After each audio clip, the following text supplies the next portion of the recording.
स्वागत है आपका इस वीडियो में। ईश्वर है, जिन्होंने देखा है वो ऐसा कहते हैं। जैसे कबीर साहब कहते हैं, खुले नयन में हंस हंस देखूं, सुंदर रूप निहारूं। और संत नामदेव जी कहते हैं, भाई रे इन नयनन हरि देखे। और ईश्वर उनके जीवन में चमत्कार भी करते हैं जो इनके सच्चे भक्त हैं या रहे हैं। मैं समझता हूं कि यह वीडियो उन लोगों की आंख खोलने के लिए पर्याप्त है जो ईश्वर के अस्तित्व में यकीन नहीं रखते। इस वीडियो को देखने के बाद वे भी कहेंगे कि हां, सच में ईश्वर है। और आप जानते हैं कि ईश्वर स्वतंत्र रूप से सर्वत्र समान रूप से व्याप्त है। और जब किसी भक्त को, जो इनके सच्चे भक्त होते हैं, इनकी सहायता की आवश्यकता होती है तो उस समय ये निरंकार साकार रूप रखकर उनकी मदद करने के लिए स्वयं प्रकट हो जाता है। यूं तो किसी की मदद करने के लिए यह निराकार परमेश्वर किसी दूसरे व्यक्ति को भेजता है, परंतु जो इसके सच्चे भक्त होते हैं ना, उनकी सहायता करने के लिए यह स्वयं ही प्रकट हो जाता है। आज के वीडियो में एक ऐसी ही सत्य घटना दास आपके चरणों में रखने के लिए जा रहा है, जिसे सुनकर आप कहेंगे कि हाँ, ईश्वर है और भक्तों के जीवन में चमत्कार भी करता है। हाँ, यह सच्ची घटना चमत्कार ही तो है जो दास आपके चरणों में रखने के लिए जा रहा है। यूं तो संत नामदेव जी के जीवन में कई बार परमेश्वर ने स्वयं चमत्कार किए हैं, परंतु उस दिन ये जब कपड़े का थान लेकर के चले बाजार में बेचने के लिए, दरअसल इनके परिवार में कई दिन से भूखमरी की हालत थी। घर में खाने के लिए कुछ भी नहीं था, बच्चे बेहाल थे, भूख के मारे कुछ भी खाने के लिए नहीं मिला था, पत्नी को भी और इन्हें स्वयं भी। उस दिन वो घर में रखा एकमात्र थान बाजार में बेचने के लिए चले, यह सोचकर कि इसे बेचकर कुछ पैसे आ जाएंगे और घर में राशन की व्यवस्था हो जाएगी। जैसे ही ये चले, पत्नी ने इनसे कहा, घर में आज भी नहीं है कुछ खाने के लिए, और आप तो जानते हैं कि पिछले कई दिन से घर में चूल्हा भी नहीं जला, राशन ही नहीं था, और हम तुम तो किसी तरह से समय काट लेंगे, हम और आपको तो भूखा रहने की आदत है, परंतु बच्चे तो अभी छोटे हैं, इनको तो कुछ ना कुछ चाहिए, ये भी बेहाल हैं, आप बाजार से इनके लिए कुछ ना कुछ जरूर लेकर के आइएगा। और संत नामदेव जी ने अपनी पत्नी से कहा, जैसी मेरे विट्ठल की इच्छा।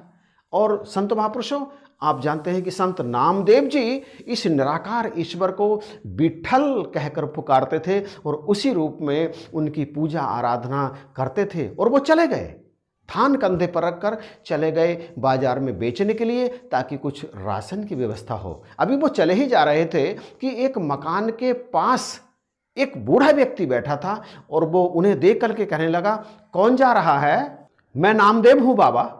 नामदेव जी ने पलट करके देखा, एक बूढ़ा फकीर वहाँ ठंड से थर थर काँप रहा था। फकीर ने कहा, भैया बड़ी अच्छी चादर बुनी है, बहुत ही बढ़िया बुनाई है, मैं ठंड से थर थर काँप रहा हूँ, बड़ा दयावान है तू, मुझे पता है, कृपा करके मेरे ऊपर 2 चादरें डाल दे। नामदेव जी के उस स्थान में 2 ही चादरें थीं, वो दोनों की दोनों उन्होंने उस बूढ़े फकीर को ओढ़ा दी। अब उनके पास कुछ भी नहीं बचा था।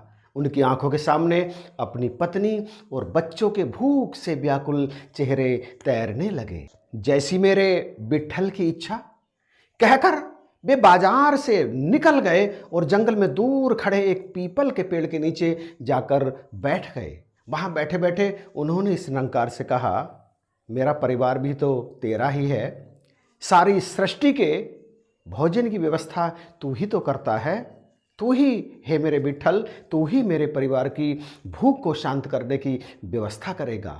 और ऐसे कहकर वे इस निरंकार के भजन में लीन हो गए। वहीं खड़ा, जहां नामदेव जी पीपल के पेड़ के नीचे बैठे थे, वहीं खड़ा हुआ ये निराकार प्रभु परमात्मा उनकी बात सुन रहा था। और अपने भक्त के परिवार को क्या ये भूखा रहने देता? बिल्कुल नहीं।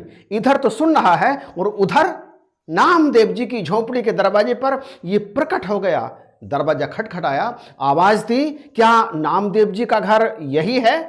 अंदर से पत्नी की आवाज आई, हाँ यही है। आप कौन है?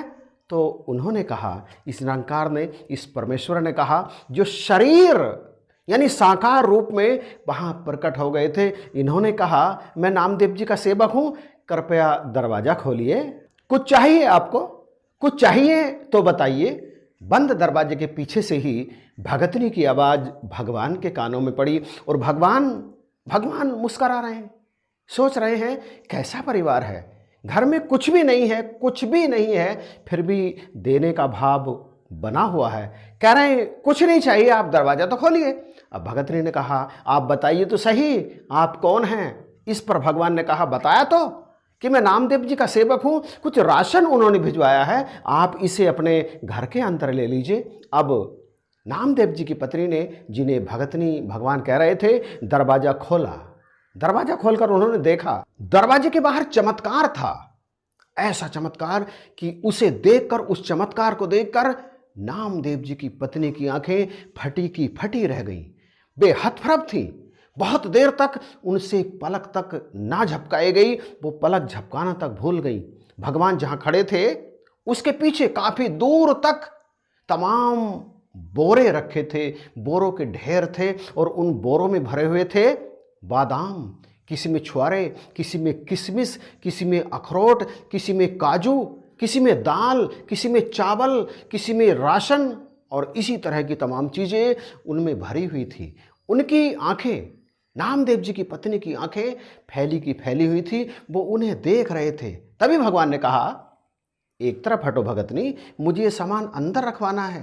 नामदेव जी की पत्नी हड़बड़ाकर एक तरफ हो गई और भगवान एक एक बोरे को उठाकर नामदेव जी के घर के अंदर रखने लगे। भगतनी बड़बड़ाई, इतना सामान, नामदेव जी ने इतना सामान भेजा है, विश्वास ही नहीं होता, उनके पास तो पैसे ही नहीं थे, उन्होंने इतना सामान कैसे भेज दिया। भगवान ने मुस्कुराकर उनकी तरफ देखा, कहा, भगतनी, नामदेव जी ने आज सच्चा सौदा किया है, सच्चा सौदा। नामदेव जी का थान सच्ची सरकार ने खरीदा है। जो नामदेव जी का सामर्थ्य था वो उन्होंने चुकता किया और जो सच्ची सरकार का सामर्थ्य है वो चुकता कर रहे हैं। तुम हटो एक तरफ और मुझे ये बताओ कि बाकी सामान कहाँ रखूं, घर के अंदर तो ये सामान आएगा ही नहीं। नामदेव जी की पत्नी भगतनी कौन सी जगह बता थी, घर में और जगह थी ही नहीं। भगवान बोरों के ऊपर तय करके बोरों के ऊपर बोरे रखने लगे। क्या मेवे, क्या दाल, क्या गुड़, क्या शक्कर, क्या और सामान, तमाम आटा, तमाम प्रकार के अनाज एक बोरे के ऊपर दूसरे बोरे करके वहां भगवान ने रख दिए। और शाम ढलने लगी, धीरे धीरे अंधेरा होने लगा और बच्चे बोरों में से निकाल निकाल करके अपनी मनपसंद चीजें खाने लगे।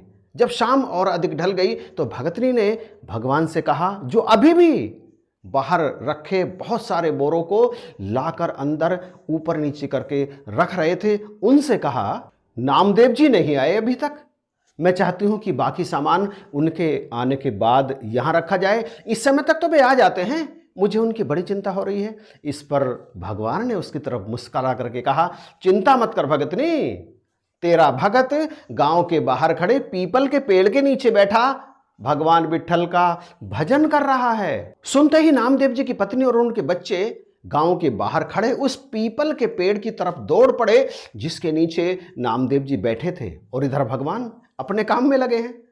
भक्त के घर के बाहर रखे बोरों को उठा उठाकर उसके घर में रख रहे हैं।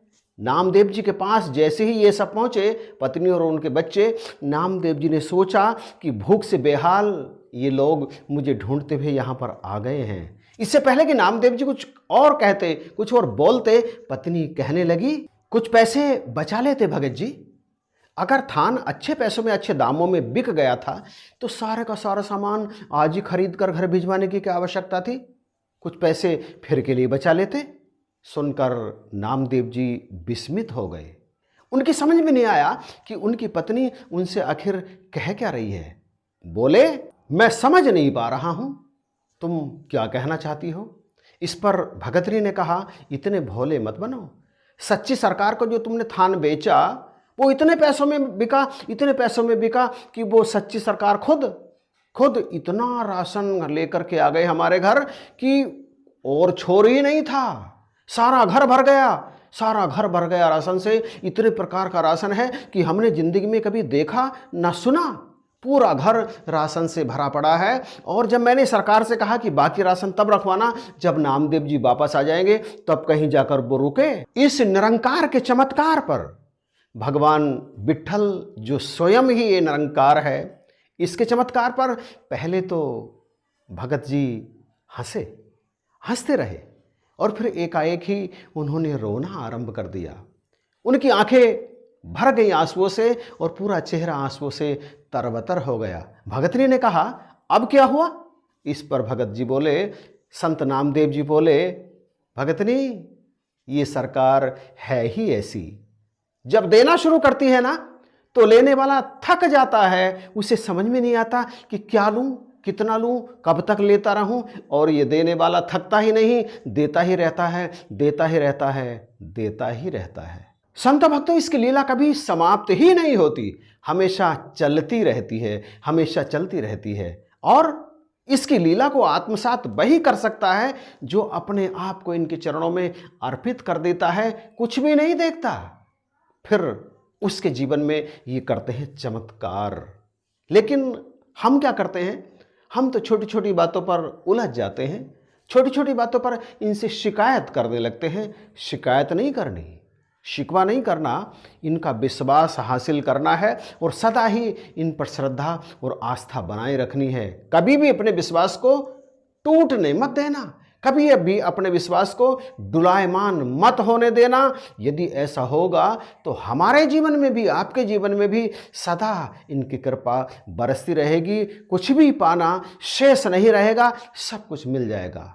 तो बख्शिश करो, कृपा करो। इस वीडियो के बारे में आपकी राय जानने के लिए मैं सदा की तरह ही उत्सुक हूँ। इन्हीं शब्दों के साथ जय हिंद, नमस्कार और प्यार भरी धन्यवाद।